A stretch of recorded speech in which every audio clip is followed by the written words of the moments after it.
अभी डेंगू का बहुत बड़ा प्रकोप उमरेड के अंदर में है, जहाँ पे नगर पालिका के तरफ से कुछ भी उपाय योजना नहीं हो रही है।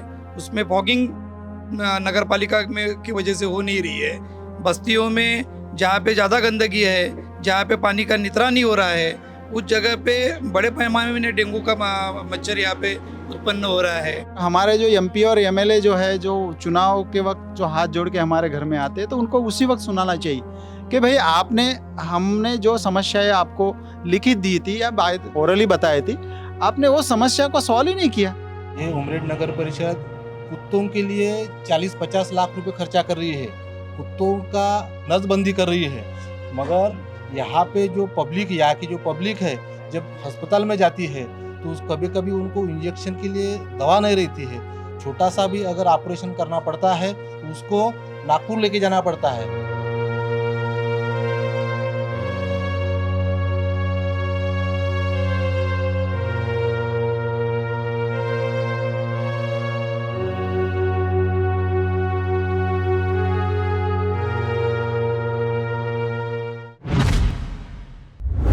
स्वागत करता हूं मैं उमराज सरदार, आप सभी का आवाज़ इंडिया की उसी बहुचर्चित शो में जिसका नाम है आवाज़ आपकी। इस वक्त हम लोग नागपुर के उमरेड तहसील में हैं और ये नगर परिषद का एरिया है। पिछले तकरीबन साल डेढ़ साल से यहाँ पर नगर परिषद के इलेक्शन तक नहीं हुए हैं। इलेक्शन ना होने की वजह से जो यहाँ का विकास है वो भी खंडित हो चुका है, वो भी रुका हुआ है। तो आइए यहाँ पे कुछ हमारे साथी मौजूद है, इनसे हम लोग बातचीत करते हैं और इनसे जानने की कोशिश करते हैं।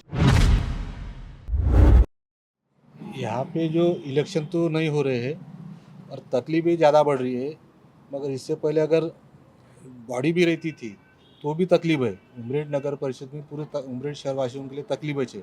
आज अपन अगर पकड़ते हैं तो आरोग्य का जो विषय है या उमरेड शहर में बड़ा सा हॉस्पिटल तो बनाया है, मगर वो हॉस्पिटल में ना वहाँ पे वेंटिलेटर की सुविधा है, ना कभी किसी पेशेंट को दवाई नहीं मिल सकती है।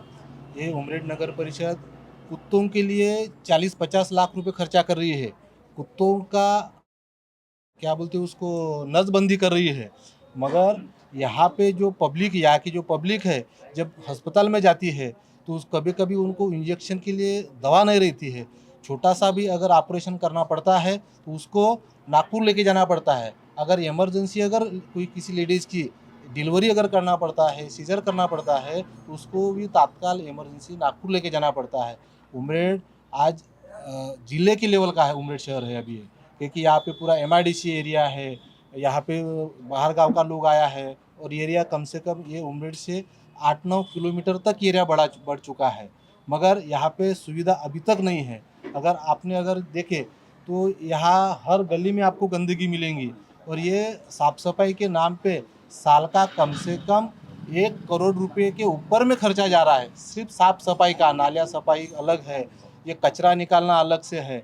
और दूसरी बात अगर बोले तो यहाँ के जो पहले आजी माजी जो नगर अध्यक्ष रह चुके हैं, अभी ये तुम्हारे सामने जो हाईवे बना है, ये हाईवे जो बना है, मगर वो हाईवे से लग के सर्विस रोड होना था, मगर उन्होंने सर्विस रोड नहीं बनाया है। लोगों को यहाँ पे बहुत सारी समस्या हो रही है, क्योंकि हाईवे लोग इधर से उधर से जा रहे हैं, मगर लोगों को साइड से जाना है तो वो हाईवे से जा रहा है। अभी वो उधर में हमारा जो ये थोड़ा उड़ान पुल बना है, वहाँ पे भी एक स्टॉप होना था, मगर वहाँ पे भी स्टॉप नहीं है। वो कभी भविष्य में वहाँ पे एक्सीडेंट होना ही होना है। यहाँ पे उमरेड में 3-4 चौक है, ये बाईपास है, हमारा जो बिशिना का चौक वहाँ पे है, उधर एक इतवारी करके है, वहाँ पे सिग्नल की ज़रूरत है, क्योंकि लोग आना जाना करते हैं, उसको कुछ नहीं दिखता। आजू बाजू से जो लोग आते हैं एक में को ठोक के जाते, कई एक्सीडेंट हो गए, कई लोग मर गए वहाँ। और उमरेड शहर का नहीं है तो यहाँ पे उमरेड विधानसभा में भी इतने बड़े बड़े मुसीबत आ गए हैं। अभी यहाँ पे जो रोड के काम होते हैं, कंस्ट्रक्शन हो रहे हैं, पुल के काम हो रहे हैं, ये सब दलाली चालू है। यहाँ पे जो राजकारणी लोग हैं, नेता लोग हैं, 10% कमीशन से यहाँ पे काम चालू है। अभी अगर आप बोले तो ये करानला रोड गया है, मानेर रोड की तरफ में नया पुल अभी काम चालू है। वहाँ पे 2 ही महीने हो गए, 2 महीने के भीतर में वो रोड पे 1 फीट गड्ढा गिर गया है, यानी 1 फीट रोड दब गया है। इतना यहाँ पे भ्रष्टाचार चालू है। आज ठेकेदार और यहाँ के एमएलए या खासदार जो भी है, भ्रष्टाचार से लिप्त हुए हैं। 10% के हिसाब से ठेकेदार लोगों को काम देते हैं और कमीशन खाते हैं और काम पूरा बोगस होता है। यही हाल हमारे उमरेड शहर में और उमरेड विधानसभा में है। कहा जाता है कि जब से सत्ता परिवर्तित हुई है तब से एक कहावत बहुत ज़्यादा चल रही है कि ना खाऊंगा ना खाने दूंगा, और यहाँ पर बात तो भ्रष्टाचार की आ रही है। तो ये बात यहाँ पर किस हद तक मतलब आप इस बात से सहमत कहाँ हैं? खाने, लोगों को खाने ही नहीं दे रहे हैं, खुद ही खा रहे हैं सब लोग। नहीं क्या, नेता लोग खुद खा रहे हैं, लोगों को कहाँ खाने दे रहे हैं। मैं इतनी महंगाई बढ़ा दिए हैं, नहीं क्या, सबके दाम बढ़ गए, लेकिन खेती वालों के माल के दाम कम हो गए। और वो 7 साल पुराना 6,000 रुपये भाव बोल रहे थे हम्म। देवेंद्र फडणवीस, और आज 7 साल के बाद भी 6,000 भाव नहीं मिल रहा सोयाबीन को। तो कहाँ एमएसपी की बात तो ये सरकार बहुत करती है। एमएसपी भी बात करती है, लेकिन खेती वालों को भाव नहीं देता ना सरकार, भाव नहीं मिल रही ना। एमएसपी सिर्फ बात करने की है, जब उनकी सरकार आई ना तो कोई कुछ नहीं करता। सिर्फ सरकार आने तक बोलते हैं कि ये करूँगा वो करूँगा, लेकिन कुछ नहीं करते। जैसे भी सरकार आ गई, सब अपने अपने डल्ले भरने के काम करते हैं, अपने अपने जेब भरने के काम करते हैं। ये तो पिछले सरकार में भी हुआ था ना। वो तो होते ही रहता है, गरीब की कोई सोचता नहीं, जो चुन के आया वो सिर्फ अपने जेब भरने के काम करता है। आप खुद भी एक पत्रकार है और पत्रकारिता में काफ़ी अच्छा आपका काम भी है। पत्रकारिता की दृष्टि से देखा जाए तो उमरेड शहर में जिस तरीके से विकास होना चाहिए था, क्या वाकई में उस तरीके से विकास हुआ है? उमरेड शहर में जो विकास है वो विकास सही मायने में नगर पालिका की तरफ से जो विकास हो जाना चाहिए था वो अभी तक के नहीं हुआ है। अभी फ़िलहाल में अभी बरसात के दिन है, बरसात के दिनों में उमरेड में सबसे बड़ी समस्या है, और अभी जो प्रकोप है, अभी डेंगू का बहुत बड़ा प्रकोप उमरेड के अंदर में है, जहाँ पे नगर पालिका के तरफ से कुछ भी उपाय योजना नहीं हो रही है। उसमें फॉगिंग नगर पालिका में की वजह से हो नहीं रही है। बस्तियों में जहाँ पे ज़्यादा गंदगी है, जहाँ पे पानी का नितरान नहीं हो रहा है, उस जगह पे बड़े पैमाने में डेंगू का मच्छर यहाँ पे उत्पन्न हो रहा है। अभी फ़िलहाल में अपन जहाँ बैठे वहाँ ऊपर में हमारे एक प्राध्यापक रहते थे, उनका डेंगू के वजह से देहांत हुआ। ऐसी जो घटनाएं हैं, ये घटनाएं उमरेड परिसर में जहाँ वहाँ डेंगू बहुत बड़े पैमाने में है, मलेरिया, डेंगू और अनेक जो रोग है, अनेक रोगों से लोग पीड़ित है। यहाँ का जो प्रशासन है, ये प्रशासन सही मायने में काम नहीं कर रहा है। इसके लिए बहुत बार अखबारों में भी लिखा गया है, बट इन लोगों में जो गहरी नींद में सोए हुए हैं, ये जगने के इसमें नहीं है। अब इनको जगाने का दूसरा रास्ता अपने को यूज करना पड़ेगा, तभी कहा उमरेड में जो शहर का विकास है वो शहर का विकास सही मायने में हो पाएगा। रास्ते, नाली का अगर अपन बात करते हैं तो अभी भी जो नई बस्तियां है, वो नई बस्तियां अभी भी अनेक समस्याओं से भरी हुई है। यहाँ पे पासी में अपना एक डॉक्टर अंबेडकर सभागृह करके है, जिसको अपन स्मारक समिति ऐसा बोल सकते हैं। वो वहाँ पे एक बहुत बड़ा उद्यान है। वो उद्यान में लाखों रुपया नगर पालिका ने खर्चा करके वहाँ पे ग्रीन जिम का प्रस्ताव लिया है, लेकिन आज वो जगह अगर अपन जाते हैं तो वहाँ पे बहुत बड़े बड़े घास, जीव जंतु बड़े पैमानों में है। वहाँ के जो नागरिक है वो नागरिक वो उद्यान का लाभ नहीं उठा पा रहे हैं। इसलिए उमरेड की समस्या, जहाँ तक के अभी जो प्रशासन है वो प्रशासनों ने वो समस्या के ऊपर में ज़्यादा गंभीरता से ध्यान देने की बहुत ज़्यादा ज़रूरत है। नहीं तो आने वाले दिनों में लोगों से ही एल्गार होगा, और वो लोगों का एल्गार प्रशासन को उसका सामना करना पड़ेगा। इस विषय पर यहाँ का जो नगर निगम है, उस नगर निगम से कुछ लिखित तौर पर चर्चाएं हुई है, कुछ लिखित आवेदन दिए गए हैं? हाँ, लोगों ने निवेदन दे चुके हैं। यहाँ का जो प्रशासन है, ये प्रशासन में जैसा यहाँ के जो प्रतिनिधि है, लोक प्रतिनिधि है, यहाँ के जो मीडिया से प्रतिनिधि है, उन लोगों ने बार बार इन लोगों को सूचनाएं की है कि ये करना बहुत ज़रूरी है, फिर भी इन लोगों का जो काम का जो रवैया है वो बदल नहीं रहा है।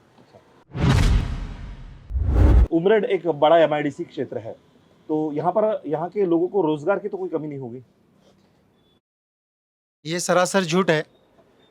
यहाँ पर जो जितने भी कोल माइंस या जितने भी एमआईडीसी एरिया है या जितने भी कंपनी है, यहाँ पर बाहर से लाए जाते हैं लेबर, और हमारे जो लोकल लेबर है यहाँ पर जैसे हिसाब से हमारा 50% या 60% लेना चाहिए वो लेते नहीं। यहाँ से 10% 15% मतलब 10-15% लेते, बाकी other than out of Maharashtra से रहते हैं। इसके पीछे की वजह क्या हो सकती है?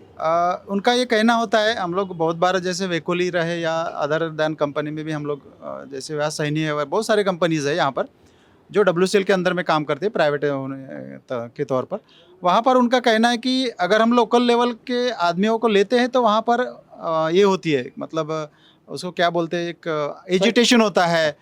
यहाँ पर फिर बंद खदाने लोग बंद स्ट्राइक- होते हैं, लोग मतलब स्ट्राइक करते हैं। हाँ, उसकी वजह से हम लोग लोकल लेवल के जो लेबर होते हैं हम लोग नहीं ले सकते, क्योंकि यहाँ फिर पॉलिटिक्स होता है और फिर हमारा जो कंपनी का काम जिस तरह से होना चाहिए उस तरह से नहीं हो पाता है। लेकिन कहीं तो भी जिस एरिया में MIDC डेवलपमेंट होता है तो पहली तो जिम्मेदारी होती है कि वहाँ के लोगों को रोजगार दिया जाए, क्योंकि वहाँ की ही जमीनों के ऊपर वो सारी इंडस्ट्रीज खड़ी की जाती है। Yes. तो जब यहाँ का प्रशासन उसके ऊपर कंट्रोल नहीं कर पा रहा है तो इस विषय में आप लोगों ने चर्चा नहीं की?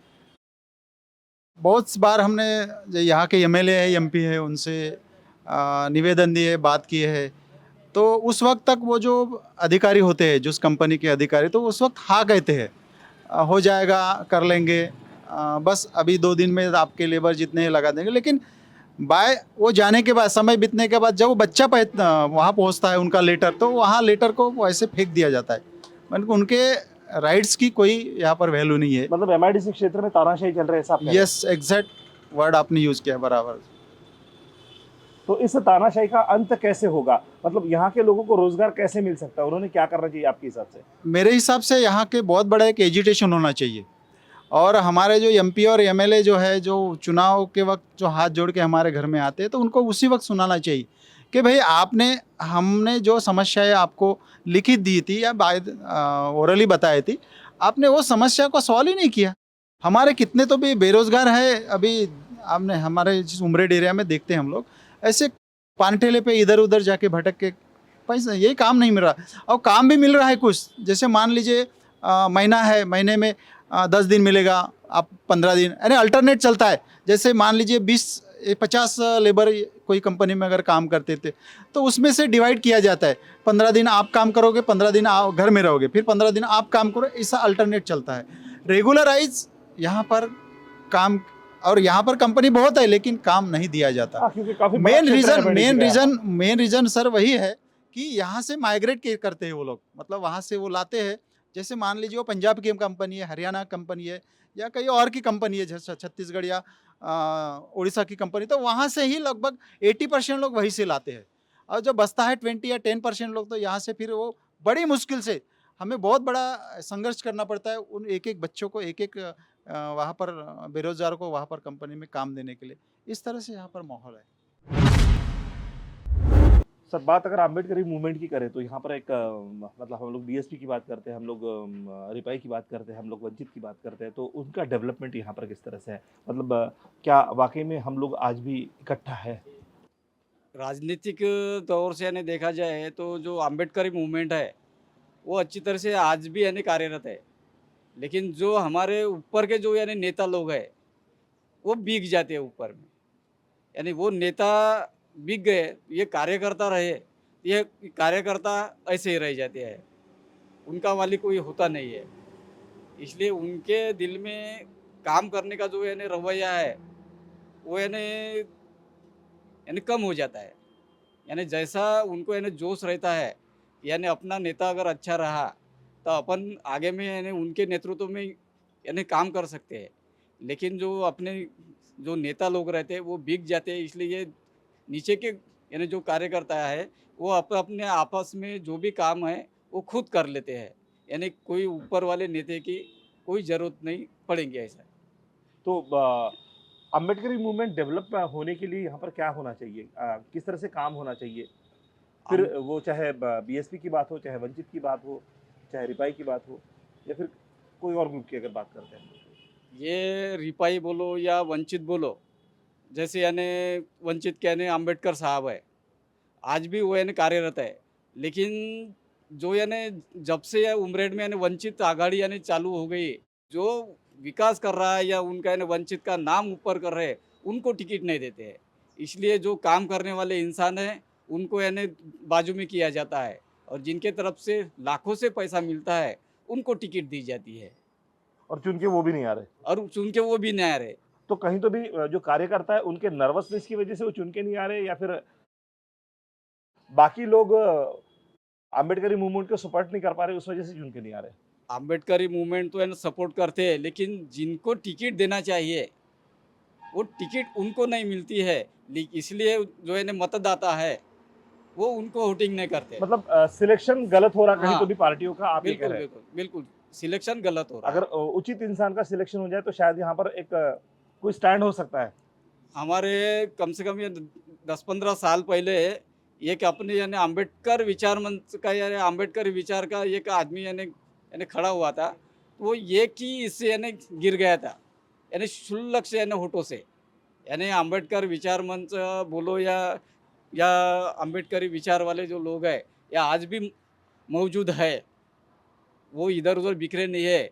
लेकिन कैसा है उनका डिवाइडेशन या अपने यानी यानी जो यानी ऊपर वाले यानी नेता है ये कर रहे हैं। बात अगर करें शिक्षा, स्वास्थ्य और रोजगार की, तो वो भी यहाँ पर होने के बावजूद भी यहाँ के लोगों को उसका फायदा नहीं मिल रहा है। चाहे वो शिक्षा हो, चाहे स्वास्थ्य हो, चाहे रोजगार हो, चाहे आम्बेडकरी मूवमेंट हो, या फिर और भी किसी डेवलपमेंट की बात करते तो वो यहाँ पर नहीं हो पा रहा है। तो कब तक इसी तरह से लोगों ने संघर्ष करना चाहिए और कब तक लोगों का संघर्ष इसी तरह से चलता रहेगा? नगर परिषद की अगर हम लोग बात करते हैं तो नगर परिषद में जो इलेक्शन होने चाहिए थे, वो इलेक्शन भी पिछले तकरीबन 1.5-2 साल से हो नहीं पाए हैं। तो उस वजह से भी डेवलपमेंट कहीं तो भी रुका हुआ है। कब तक इसी तरह से चलता रहेगा, बहुत बड़ा सवाल है। दोस्तों, इसी सवाल के साथ हमें यहीं रुकना पड़ेगा क्योंकि वक्त तो चला यहाँ पे रुकने का। तो रुकते यहीं, मिलते हैं अगले एपिसोड में। जुड़े रहिए आवाज़ इंडिया के साथ और देखते रहिए आवाज़ इंडिया टीवी।